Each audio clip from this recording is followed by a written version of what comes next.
Serem banget, disuruh turun dong. Disuruh turun. Bayangin berhenti tengah jalan. Lihat, kita udah ngantri, orang udah pada panik. Bubar deh, bubar. Bubar.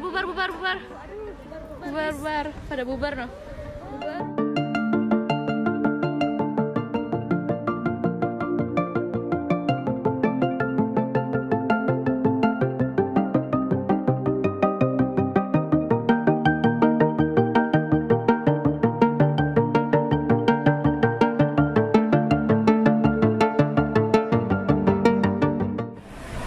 Kami membenarkan terjadinya hal tersebut dan kami mohon maaf kepada seluruh pengunjung Dufan, khususnya yang saat itu sedang menaiki dan sedang mengantri wahana halilintar. Namun kami pastikan bahwa sistem keamanan wahana halilintar itu berfungsi dengan baik.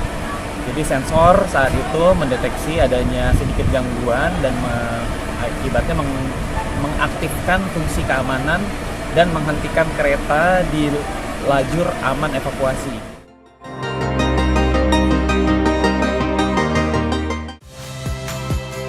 Saya Nitya Anissa, saksikan program-program Kompas TV melalui siaran digital, pay TV, dan media streaming lainnya. Kompas TV, independen, terpercaya.